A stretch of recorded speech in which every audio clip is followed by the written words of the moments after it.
Cool. Hi, Divya. So we're recording and we're good to go now. So take it over. Thank you. Hi, Tejas. Thank you. All right. And I'll keep my video on so that you guys can see who's talking. Um, all right.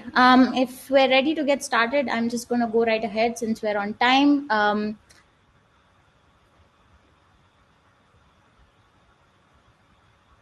Sorry, 1 second.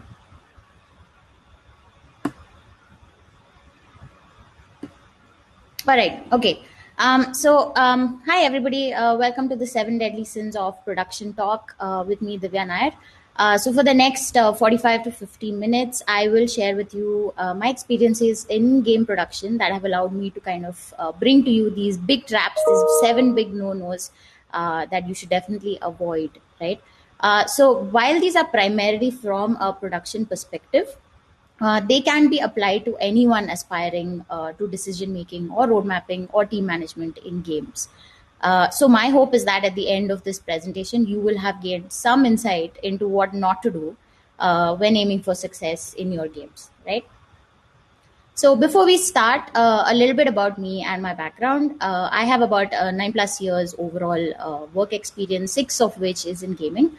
I started out as a .NET developer for the first 3 years of my career, and then I moved into gaming with Zynga. Since then, I've been part of these games that you see on the screen, and I'm currently leading the production for Tropic Escape and the Draw Something titles. All right. So before we get started, let me start by giving you one important piece of advice, right, or focus area that you should look at, building to succeed in the gaming industry. It doesn't matter what role you are in, right? This one trait will teach you more than any other, all right, and that is foresight. So, having foresight means having the ability to see into the future and accurately take steps in your present to realize that future, right? So, every experience that you have will teach you something, will teach you how to retrospect and plan. And focusing on foresight, practicing how to think about the future will help you make informed decisions and help you realize favorable outcomes. So keep this in mind for the rest of the presentation, because this is the one trait that will help you avoid all of the seven sins that I'm going to talk about. All right, so this is a summary slide of my seven deadly sins, right? We will talk about each of these one by one, and I've tried to pick these to cover all the four aspects of production, which is namely your player, process, product, and people, right? So without any more delay, don't worry about these. We'll go into each of these in detail. Let's get straight into it. All right, I hope you like cats. If not, I'm going to apologize in advance. You're going to see quite a few of them. All right, so the first deadly sin is that of lust, right? So when you think of lust, I'd like you to focus on the aspect of making hasty commitments, right? So think about it on those lines. So let me tell you a story, right? A very short story. So this story is about a frog, right, that found his way into a pot of water.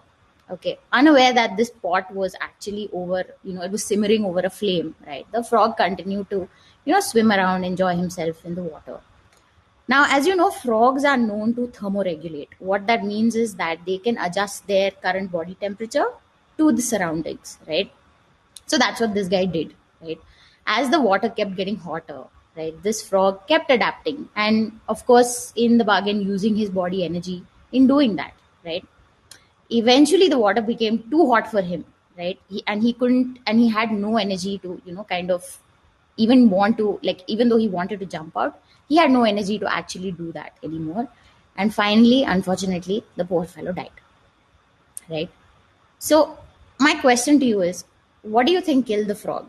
And you can use the chat, to tell me, what you think killed this frog, right? In the interest of time, I'm going to move forward. So you might think that, what killed this frog was, the water or, the fire, right? But actually, what killed the frog is not any of this, right? But it was his inability to decide when to jump out, right? So think about that a little bit when we come to our first deadly sin of lust. which is making an early commitment to a product, right, before you're ready. So how early is too early to jump out?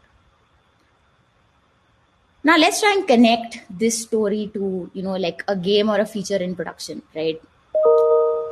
Everybody aware about what pre-production is? So pre-production is essentially the STLC phase where you ideate, right? You design a spec, you prototype a feature that you would like to see in game. So connecting these two stories to a feature in pre-production, the frog in this case is you or your team, right? The water is the feature or the idea that you would like, to be ideally at the right temperature, right? And finally, the fire, which is, any external influences or any sort of process constraints that could affect the water directly, right? So how can we avoid making an early commitment to a feature that isn't ready to be developed, right? So we're going to answer this in two questions. The first one, what can you do in pre-production to ensure that your feature is a success? And second, how do you decide when to exit your pre-production and actually enter production, right? So let's take these one by one. The first one, right? What can you do in pre-production? Three things.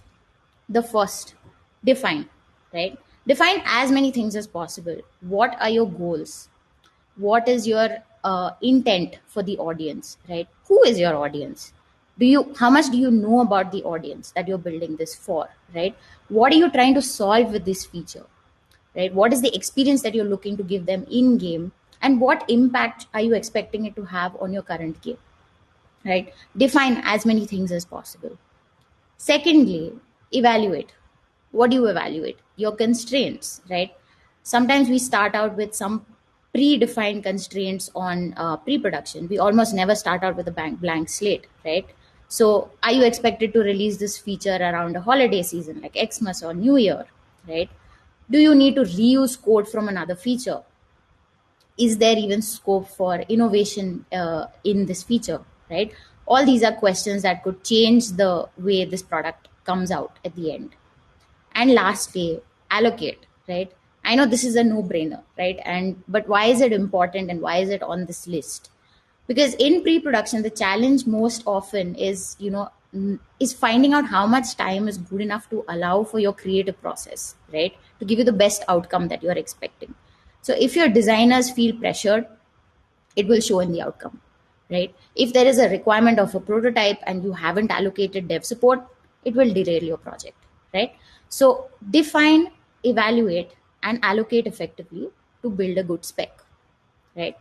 Now some of you must be wondering, why are we going so critical with pre-production, right? Why can't we just, like fill in what we missed out in production and just take it from there? It's just a spec after all, right? The answer is very simple, right? And it will all come down to just one thing, which is the cost of the change. So let's look at what cost means, right? If you can see this chart right here, this depicts a theoretical timeline, right, of ease of change and cost in various phases of production, right? So as you can see, with time, the cost exponentially goes up. But in reality, this is what the situation looks like more often, right? Your design always has the freedom to make changes. Sometimes they might even be critical to the product success, right? But what changes is the cost of those changes, which will directly impact your feature timelines and your overall cost and effort estimates, right? So that is where the impact is seen. So let's take a very simple example to understand this better, right? Let's say, for example, your designer has requested to add a tooltip on a button, which is essentially what you see there, right? The undo button, you hover on it, that is your tooltip. It is a text field that will explain what that button does. Now, what do you think is the effort that is involved in adding this change in pre-production, right? Which is the phase wherein you only have your spec ready and no work has started, right? No development has started. What do you think that is? Not a lot, right? Right? In pre-production, at max, it would be a spec update, which will hardly take you like 5 minutes, right? Now, let's look at the same change being requested at, say, code complete, which is essentially when your feature is completely coded and ready for QA, and now your designer says, I want this change. What does this change require now? it'll be a lot more than just a spec update, right? It could be any one of these or all of these, and it could take anywhere from, like 3 to 5 days. And this is just, like an estimate, right? So you see the difference between the same change, in one phase of in SDLC will take you a very different amount of time compared to the other. So it all comes down to the cost, right? So the more critical you are in pre-production in ensuring your quality and completeness, the lesser deviations you will see in actual production, right? Now coming to the second point. So you now have a spec that has passed through the cycle of defining, evaluating, allocating well, right? Now how do you decide how to take this into production? Again, do three things, right? The first one, do you have your scope or your MVP defined, right? Does everybody know what an MVP is? An MVP is the core of your feature, right? The sure shot scope that you need to build to validate this idea, right? So defining your MVP has other benefits, right? Because when you take this product into production, you can also make costing decisions, right? Which can help you decide what is P0 for this feature to go out and what is a good to have that you can probably decide to push out later, right? So have your MVP or your scope defined. The second point, do you have a viable prototype?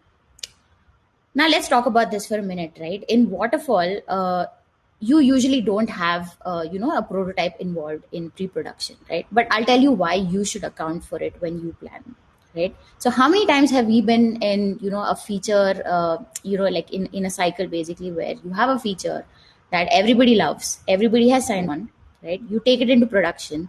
It has been built out. You have your UX, you have your UI, and your functionality. Everything is up, right? And then the first time the team sees it, they all go, oh, wait, this is not what I imagined. This is not what I expected. This is not what I thought we signed off on, right?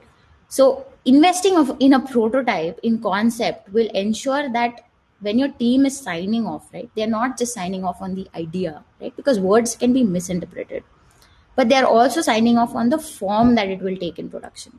So invest in a prototype, right, of your MVP, of course. And lastly, do you have your risks accepted? Now, what do I mean by risks, right? Are there any risks in your MVP that could prove detrimental to your product success? Let me give you an example. Say your feature is all about, like, the main USP of your feature is to add visual upgrades, that could have an impact on memory. Say it has like a frequent, like release of, some visual assets that you have to push out every couple of months, right? Now your risk here is that what if you're not able to optimize for your memory? What is your plan B if you cannot overcome this risk? What if you run into like resource issues? What if you don't have a backup, right? If this effort takes more time, so that is a risk that you need to be aware and take into account before you actually decide to enter production, right? So use these three as a guideline to finally decide whether you have a go no go status to enter production. All right. So sin one was all about making a premature commitment to a product, right? Lusting after the thought and the concept without actually validating what shape it will take, right? And what it is intended to do. So now we've defined all this, right? What do you do if you have an idea that has failed one or more of these criteria, right? You've given it enough time, enough effort, you've put in enough checks in place, but it's just not meeting any of the criteria.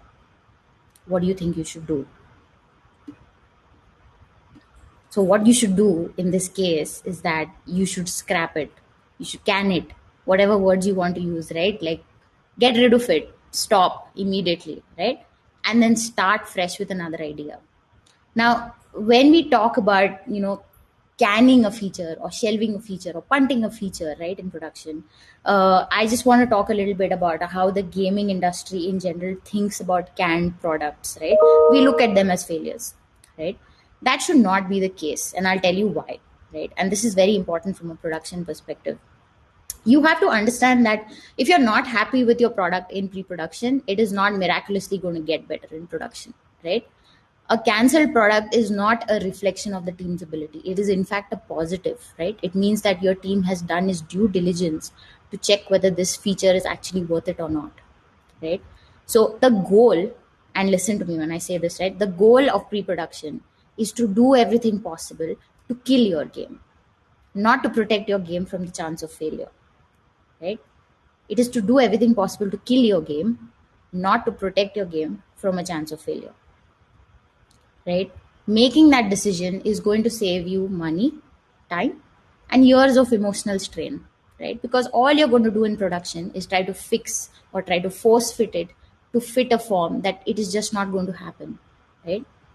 So celebrate a failed prototype, change your perspective about what a failed prototype means, right? Don't be afraid to make that decision once you come to it. Break up and start fresh. Okay? So, in conclusion, deadly sin number one, the sin of making an early commitment. How do you avoid that? You fortify pre production, use the define, evaluate, allocate cycle. You define your exit criteria, right? And then you can a non compliant product. All right. Okay. Let's go to the second sin, which is the sin of gluttony. Just like this guy, sometimes we want a lot, right? We just don't know where to stop. All right. So my first question to you is, think about what a perfect game means to you, right? What is a perfect game to you when someone asks you this question, right? And you can use the chat to like just post in some like games that you think are perfect to you. So these games have known to be like, that these have widely, I am sure you recognize these games, right? They've widely been known to be perfect games, right? Reviewed by well-known reviewers or independent gamers in various communities, right? Some of you may agree to this list, some of you may not, right? So if you ask me personally about what my opinion on the perfect game is, right, I would say it's this, right? And my obsession with cats started very young. So I'm sure a lot of you don't recognize this game. So this game is called Captain Claw. It was an old generation arcade platformer that I used to play through my teenage years, right? I still have it on my system, and it was perfect to me in every sense, right? The point I'm trying to make here is that perfection, right, is subjective, right? Games impact different people differently, right? So, which brings me to my deadly sin number two, which is the sin of gluttony, which is going after too much perfection, right? And I love this line by Scott Allen: "Done is better than perfect." It should be your mantra if you are in production, right? So, how many of you like have heard this from your team, right? Like you have a feature, right? Oh, this feature looks great, but wouldn't it be nice if we had it this? And like, how awesome would it be if we did this? They'll be like, I know this is not critical, but did you see what these guys did? This XYZ game did. It just blew my mind. What if we just added this? I know it's not critical, but wouldn't it be cool, right? So the biggest downside, like after like going after perfection in games, right, is a very obvious side effect. And I'll give you a clue. Like, it is the number one responsibility of producers or project managers. When you think producers, you think this thing, right? I'm sure you can guess, but I will get to it. It is missed deadlines, right? The number one thing that you associate with what producers are supposed to do.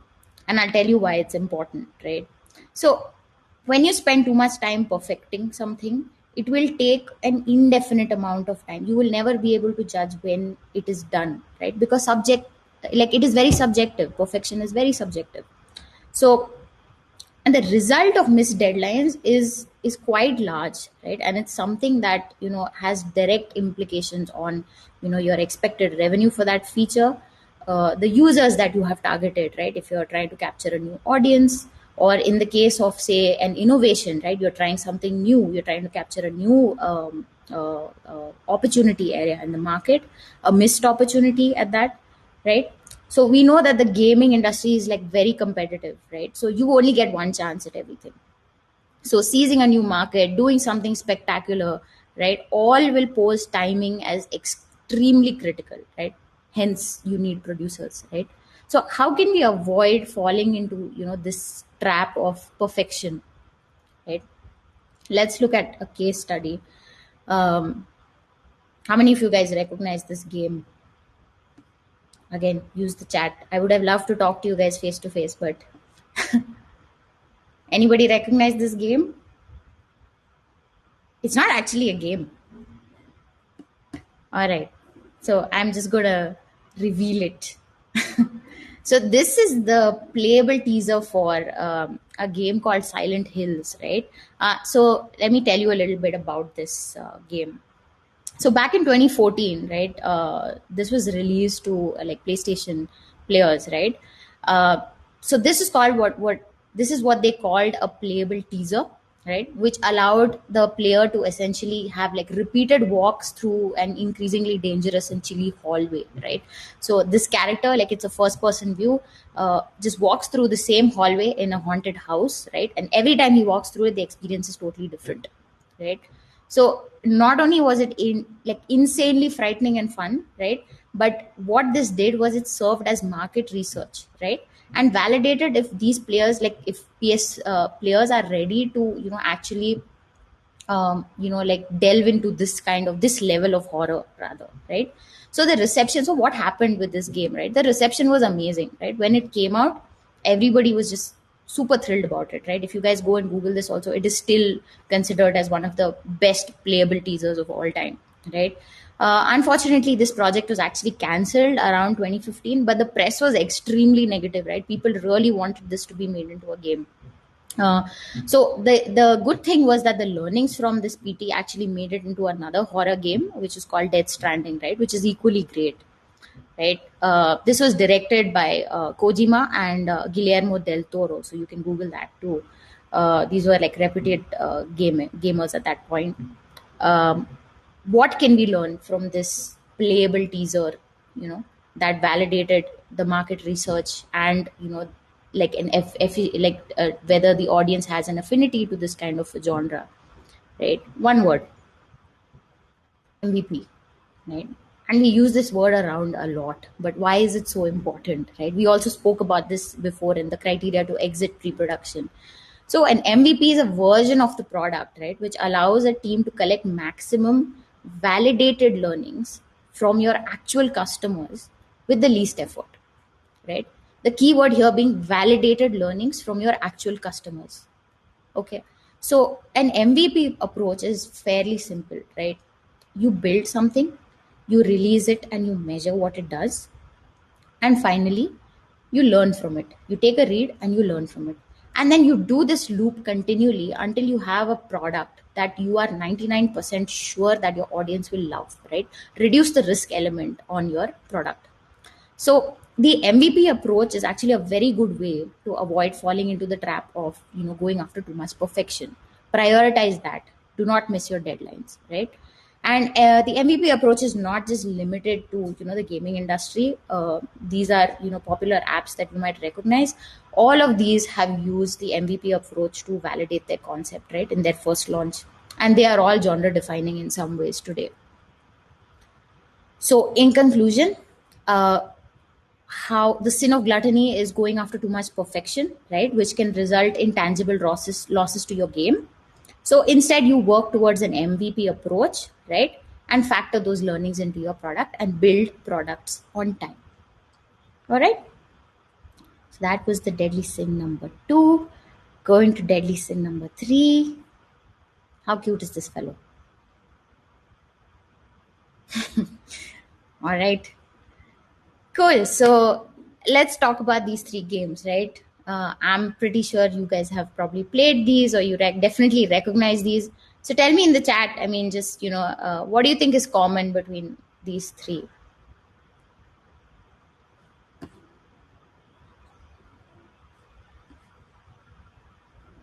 Okay. I'm seeing some responses. So these three games, right, aside from the fact that they took way too long to come out, right, we were all very excited about all these three. um, these all of these three games had a huge number of technical issues in the first couple of weeks of launch, right? All great games, but a shaky start, right? So what can bugs or issues do to your product? Depending on your platform, you could lose audience, you could lose ratings, downloads, DAU, and of course revenue, right? and depending on the severity of the issues and patch fix timelines, it could be a while since you can actually fix it, right? And the long term impact is that you can never run that feature in that same form again until people have forgotten that blunder, right? So consider considerable investment, right, in new assets and features. So, which brings me to my deadly sin number 3, which is the wrong type of testing. This is not testing or testing too little, right? This is the wrong type of testing. What can you do to be sure of your outcome? So let me talk about a feature that is much closer to home, right? So this is a screenshot of a game, a feature rather, in Tropic Escape.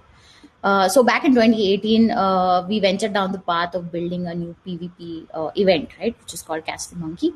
The event was straightforward, right? You would be matched with one opponent, right? You do crafts, you earn moves, and then you catch the maximum monkeys on the game board before the other guy does, right? So let me give you some stats. This was the smoothest beat we have ever seen, in the history of this game, right? We had the perfect pre-production. Everybody was on the same page. All the milestones were hit. Everybody loved the feature. We had exceptional quality. We hit all our deadlines, and it released as per plan, right? So what happened in production? There were some edge case blocker bugs, right, that affected 90% of the player base, right? What's more is that these bugs did not just block the feature, right? They blocked everything else in the game. So it was a perfect nightmare, right? Our ratings immediately dropped from 4.3 to 3.6, right? We had to, like, the customer support team had to, like, it was a nightmare for them. There was multiple issues being reported, back to back hot fixes with a mobile game. You guys know this. It's not easy to push out a fix immediately, right? And it took us a good 6 months to bring back our ratings and to just have the audience forget about this feature, right? Um so, in hindsight, retrospecting, did we not do our due diligence? Of course, we did, right? But could we have done more as a team? Yes, right? The answer is always yes. You can always do more as a team. So, which brings me to what can you do, right? And these are just some examples of what I think you could look at to find the right kind of testing for your product. So, let's start with the first one, right? Tailor your test plans. So be careful when you use the same test plan across all your features, right? A bug priority is very different where in different platforms because the time to fix differs, right? So use compatibility testing to test your features across different devices, different software, and different hardware, right? Second, simulate your live scenarios. And we did this really well in Catch the Monkey, right? It's called load testing. You simulate your matching to weed out your false positives, get a read, iterate, fix it, right? You script to mimic concurrents. Concurrents are basically a lot of people accessing your feature at the same time, right? What does that do? You mimic those scenarios, try to see what it does, what does it break, right? Simulate what could go wrong if you're making calls to external services or like shared centralized data services and things like that, which could lag, right, which could cause any issues. So simulate those as fast as possible and test for those. The third is beta testing. So beta testing is like a rehearsal dinner, right, for your actual feature, right? So this was actually one of the learnings that came out for us, right, in the Catch the Monkey incident, right? So in the industry, there are like independent beta testers that will help you validate your game or feature. In Zynga, we have what we call a VIP team, right, which is a team that is exclusively used to they will take care of the high engaged players from all our games, and they serve as a good platform, right, like a player representative platform or a forum for us to test features and get early feedback, right? So beta test. The next is experimentation, right? This is a very data driven approach, right? So you use player segments and cohorts to test. You divide your player segments into different like smaller cohorts, and then you reduce your feature to a smaller percentage of people, right? And then you take a read from that, you extrapolate that, and then you release to 100%. And lastly, I cannot stress on this more, right? Plan a sufficient test period. I have immense respect for the QA vertical, right? I feel that they are the true owners of a product in a sense. They know each and every aspect of your game, right? So leverage their opinion when you are planning. Get better acquainted with what you can do, right? QA best practices and factor those into your planning. So use some of these, right? Like with these things you can do, you can increase your confidence percentage in your actual product. You can never be 100% sure, but you can come pretty damn close, right? So, in summary, the deadly sin, which is the sin of sloth, the wrong type of testing, can prove detrimental to your product. So, invest time and effort to accurately test and predict your live run. Don't be lazy. Get your whole team to test, right? Don't just leave everything to the testers. All right. Okay. Let's go to the next one. The sin of envy. I feel really bad for this guy. Okay. Um. So, how many of you guys are playing Among Us right now? Is anybody playing Among Us? All right, I'm playing Among Us. So, fun fact about Among Us is that it's not a new game, right? It was actually released back in 2018, and it only rose to success in June of 2020, right? Because it became immensely popular on Twitch, and it lends itself really well to the whole work from home and pandemic scenario, right? So, the reason for me bringing up Among Us is to talk actually about Inner Sloth, which is the makers of Among Us, right? So, the developers had planned to start work on Among Us 2 this year, but they decided to shelve the project and continue focusing on Among Us 1. So, why do you think that Inner Sloth, sorry, decided to shelve Among Us 2? So Inner Sloth has gone on record to talk about this decision, right? Citing that they didn't plan on the success of, like Among Us One, and they revealed that their game tech is not built to withstand a long-term content treadmill, right? Also, in terms of planning, right?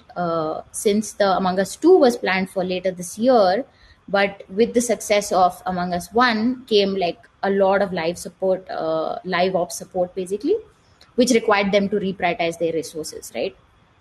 So, what does this teach us? Having a weak foundation, right, which is being not being aware of your tech dependencies and limitations, right, can prove to be detrimental for your long-term planning, right? And in that case, all you will do is be envious of what everybody else is achieving. So the sin of envy is in having a weak foundation or no foundation and not securing the future of your game. So what can you do to make sure that you have your foundation covered, right? So foundation is made up of two parts: your game tech, right, and your plan, right? It's not just the tech alone, it is the plan, and these two go hand in hand. I will tell you why, right? So there are known things that make it into your current roadmap that are part of tech, right? So known elements are like your compliance guidelines, like that will block your featuring, upgrades, right? Unity upgrades, things like that. Any specific compliances like GDPRs, things like that. App store parities, app store guidelines that you need to follow. All these things, all the things that you would need to do basically to ensure that your app is listed and running, right, successfully. Now what we don't account for, and usually where we find the trouble, is in the unknown factors, right? So your future roadmap, yeah, should plan for optimizations in a lot of things, right? Like your basic app metrics. So if you're talking about your size or your memory, things you will ignore basically before it becomes like a blocker for everything else, right?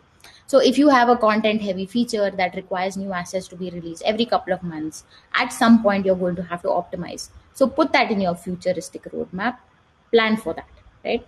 Secondly is bugs, right? Like accounting for live ops, and this is true for all live operation games. So plan for dev time exclusively, right? So that you can be sure that you're not, you're not unprepared when something breaks on live. And lastly, things like the current flash deprecation that is happening, the flash apocalypse that is currently impacting all flash based games. I know you cannot foresee it, but you can plan for things like that. Keep some reserve bandwidth on your tech side to foresee what could happen, right, in the future. And again, here, the foresight. plays a big factor. So forecast positive scenarios also, which is something that among us should have done, right? Which is, if your game succeeds, what does it need to work as intended, right? What will it need tomorrow or the next year or the year after that, right? In that case, then you won't have to punt stuff that you've already planned for in your current roadmap. So, in summary, how do you avoid a weak foundation? How do you avoid the sin of envy? Tech should be priority on your current and your future roadmap, right? On both of them. All right. Deadly sin number 5.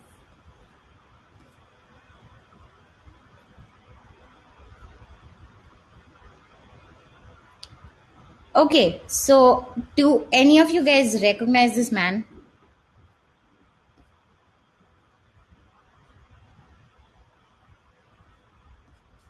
Anybody in the chats? Okay, I'll give you a clue. He's worked on these games. He's credited with all of these games. Yes, somebody said it right. So this is John Romero. He worked for Bethesda Softworks. He's very well known. Veteran gamers would know. So let me tell you, like, I'm not here to talk about Doom, right? Let me tell you about the story of John Romero and his game called Daikatana. So, riding off of the success of other games, right? Romero actually ran into a lot of production issues in Daikatana, which eventually led to huge player backlash, right? Huge negative reception and a failed product. So, years later, on introspection, a few employees came forward to talk about what exactly happened, right, at that point. And they spoke about how Romero didn't really produce the game and he was very lax in running the game, right? So the lack of planning resulted in huge changes. Like some examples are like they made a complete engine change mid production, right? 5 of his team leads just quit on the same day, right? Citing poor conditions in the team. There was a controversial marketing poster that was like published even when the game was not ready to launch, and there were multiple issues post launch, right? It was a catastrophic failure. So, like, what can we learn from this is the reason why I'm telling you this story is more of a cautionary tale, right? Which brings me to the sin of pride, which is having being too proud, right, about your abilities, or like not keeping an attitude of constant learning and letting things slide, right? So we are all extremely protective of our work, right? We don't like to see it go to waste, but being too proud could have catastrophic impacts on the teams we manage, right? So producers here, I think you will relate to this. So when I started out in production, I was always very proud when I finished a roadmap, or I had a complete Gantt that it looked very pretty on paper and stuff. But then the very next day, you have a conversation with one of your team members, and then it will lead to you having to scrap it and starting over again, right? A roadmap is never like done. It is in a constantly, it will always be in a flux state, right? Because things keep on changing. But that does not mean there is no need for a plan, right? It means that your plan should be flexible and adapt to the needs of your team. That is your job, right? So 3 things that have helped me kind of come out of this mindset of pride and taking things for granted.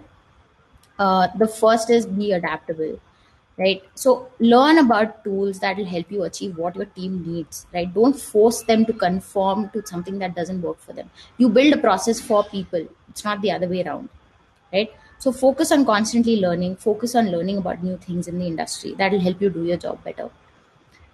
Second is be disciplined, right? Keep the rhythm. A producer is supposed to set the pace of the team, right? If you say scrum is at 10, you start at 10, right? You don't wait for so and so people to show up and so conditions to be met and all that, right? You start at 10. Eventually your team will fall in line and they'll know that scrum is at 10, right? Finally, accept that you're human, right? You don't have all the answers, right? You are still developing your foresight. So if you make a mistake, own up to it, right? Your team will respect you. There is a lot of power in production, right? We decide a lot of who does what and what goes out when, right? So it is natural that sometimes you might make a mistake, but be accountable and honest. It'll go a long way with your team, right? So summarizing, the deadly sin of pride is to be blinded by pride. Stick to the basics. Remember to focus on constantly improving your skills as a producer. Be flexible and just continue improving your skills. All right. Okay. So the sin of greed. How many of you guys have watched Ford versus Ferrari? If you haven't, I would say just definitely go and put it on your watch list. It's a very inspiring movie. Shameless PR right here. Okay, so let's get to the point, right? Can you win a race in only one gear? You can't, right? So, which brings me to the deadly sin of greed, which is being addicted to overdrive. And when I talk about overdrive, it is in connection to the team's velocity, right? So let me explain. If I have a dev, right, that can do a simple feature in 10 days, he takes 10 days to do a simple feature. That same dev, like made a complete game, right, for the hackathon in 2 days.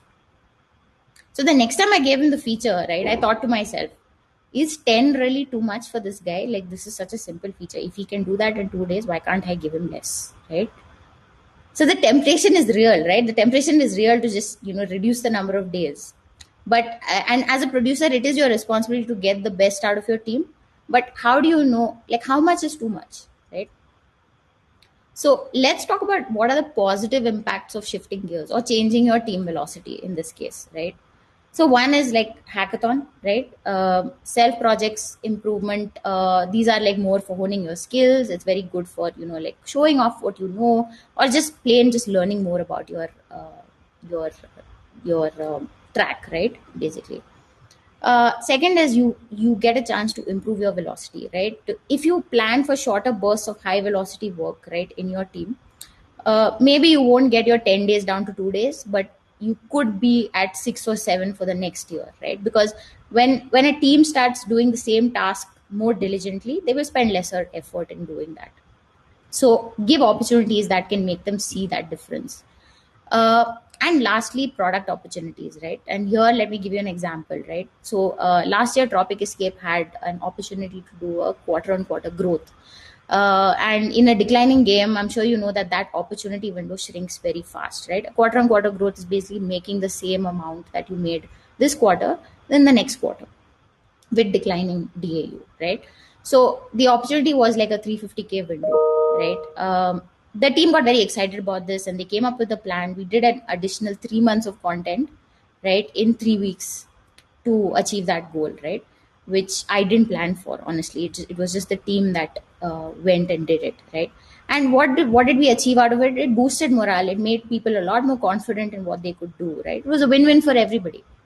But what do you think would have happened if I had, kept that, like my leg on the accelerator, gave that same amount of, like 2 day hackathon costing across all my features in the next year's roadmap? Do you think we would be able to deliver? Which brings me to like my next point, right? Which is the ill effects of prolonged overdrive, which is crunch culture, right? So if you go down gaming history, I think you'll come across a lot of instances of crunch, right? We've heard about the EA spouse letter. If you check the Red Dead Redemption team, which the game which got huge acclaim, had reports of crunch culture throughout its production. And most recently, you had like the Walking Dead series, right?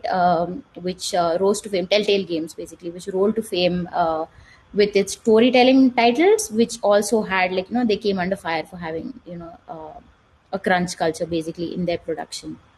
So what can we do to find balance, right? How do we avoid falling into this trap of crunch culture? So learn how to shift gears, right? Like when you define you want to shift gears, learn how to do that. So like I did with the 350K, right? Identify an opportunity that is worth it, right? So get a buy-in from your team that this opportunity is actually worth it. Like in our case, it was the quarter-on-quarter growth. It had its benefits, right? Identify what situation is worth it, and it should just not be to hit the timelines, right? Second is give enough heads up, right? Your employees are people with families, so give them time to prepare, right? Don't just spring it on them ki kal se we have to start working every weekend, right? Third thing is have a finite end date, right? this should be, this is very critical, right? And this is where we can, like, go wrong. It starts now, we're going to crunch for the next couple of weeks, and that's it, we go back to normal, right? We don't continue down that path. And lastly, retrospective and plan, right? If you see this opportunity now, you were not prepared this time, can you be prepared for next year? If you can, add that to your roadmap, right? So do these four things, and you should be in a good place to get the best out of changing the velocity of your team.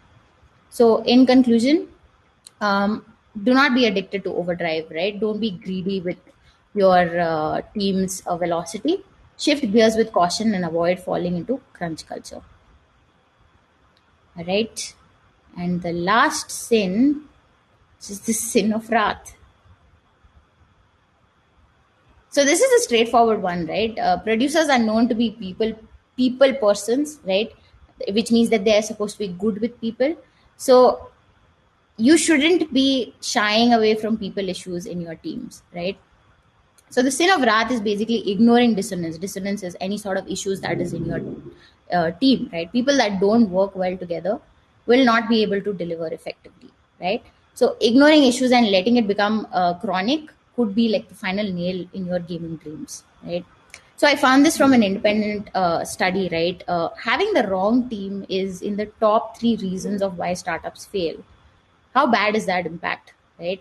You could have the best idea in the world, it just doesn't matter, the wrong people will tank it, right? So how do you achieve good teamwork, right? What is, like, what is the sky's limit of having good teamwork? So let's look at, like, the example of the Formula One pit crew, right? I'm sure a lot of you know this. So back in 1950, right, when we started, when pit stops initially started, when racing started, it would take like about 25 to 30 seconds to make a pit stop, right? uh, can anybody guess what the current record is for making pit stops? There's like a great documentary on Netflix about this. You guys should. It's very inspirational. You guys should watch this. It's a great example of what good teamwork can do for you, right? So the current record is essentially 1.82 seconds. It's held by a team called Red Bull Racing, and it has an average of 20 people. So imagine that, right? 20 people working together in perfect harmony in 1.82 seconds can get a job done that previously took way more, right? So how do we allow for like good teamwork, right? You build a structure, right? A good team needs structure, clear indications of hierarchy, clear work structure, right? You don't need to have like a group of experts all in one team. You just need to build the core competencies. This guy's weakness should be that guy's strength, right? So together as a team you work. Second is relationships, and like, give people opportunities to build their own respect for each other, right? Don't solve problems for the team. If there is an on-call situation, or if there is a retrospective situation, allow the team to fix their own mistakes and ask them to come back to you with solutions, right? Third is communication. Allow for transparency. So you shouldn't, designation should not dictate who can speak, right? Everybody is an equal owner in a team, so everybody should be able to talk their or voice out their opinions rather. Next is transparency, and this is especially if you are in leadership, right? Invite your team to be part of the larger decision making. If it is confidential, try and at least inform them about the larger decision making. It helps them feel like they're part of a larger vision, right? And lastly, this is a no brainer, right? We all like it when we're appreciated for what we do. Extend the same to your coworkers. A valued employee is more likely to contribute effectively, right? So, in conclusion, the deadly sin of wrath is ignoring dissonance in your team. Do not allow for people issues. Uh, Actively resolve your people issues and focus on teamwork, right? Look at your team as employees and not just resources. You will make better decisions for them. So that's it. That is my seven deadly sins of game production. I hope you enjoyed it. I hope you learned that what I mentioned right in the beginning about building foresight. It'll pretty much help you avoid all of these, right? And it will make you better game owners. So yeah, thank you. So I can take questions now. Hey Divya. Hi. Guys, big round of applause in the chat for Divya from Zynga. Great presentation. Divya, would you have time to take questions right now? Don't know if I'm out of time. I'm not. Yeah, I have about 10 minutes. So, yes, I can. Awesome, awesome. So would you like me to read them out for you in the Q&A panel? Can you see Sure, that discussions tab on the right? I can see the panel, so I can read it out. Great. Okay, go right ahead. Okay. So the first one, can you provide cost and time estimate examples for prototypes of some large projects that you know of? I can share these with you offline. This is not, something that I can talk about, but prototyping would essentially come down to what your MVP of your feature is. So it could be as simple as a simple code loop of if you take a you know Farmville game, right? If you take a Farmville game, it is the simple thing of like plant plowing and harvesting. So that would be your basic code loop, and then that, so anything that is using that particular code loop would be part of your MVP.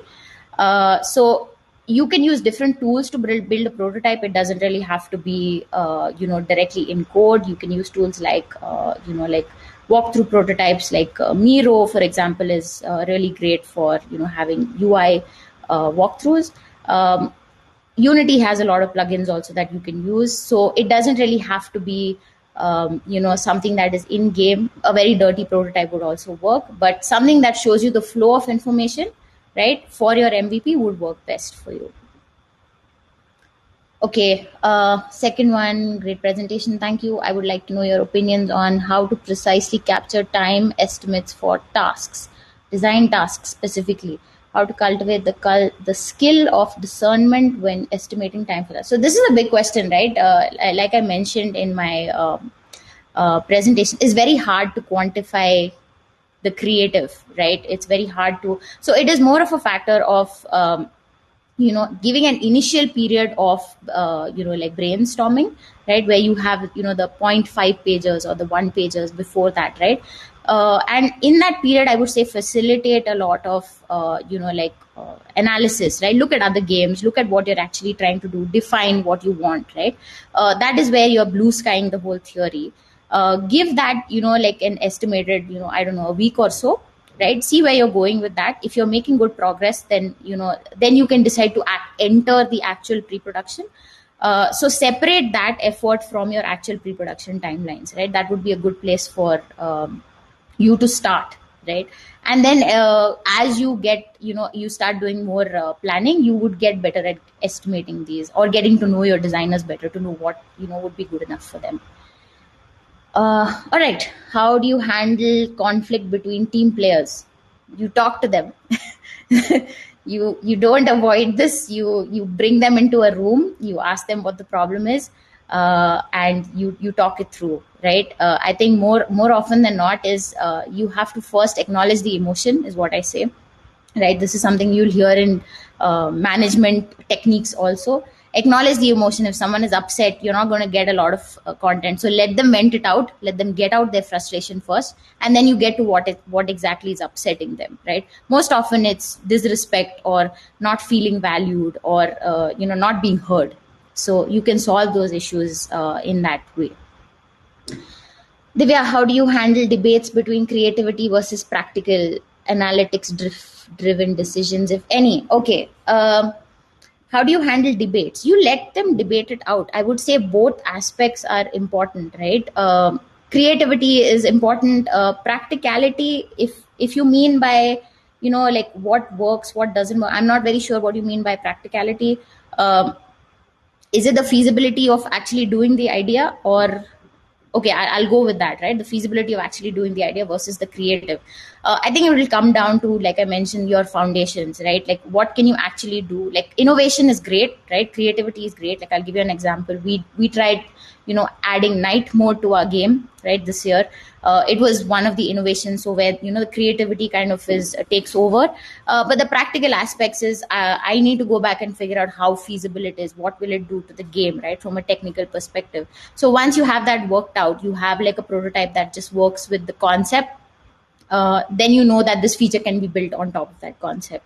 So I think both of them work hand in hand, right? So you should definitely focus on looking at letting those debates happen rather. Okay, next one. Once the game is live, do you plan for players who hack the game or soft currency or any values? Cheaters? You're talking about cheaters? Um, yes, I mean, most games have this problem, like especially live games.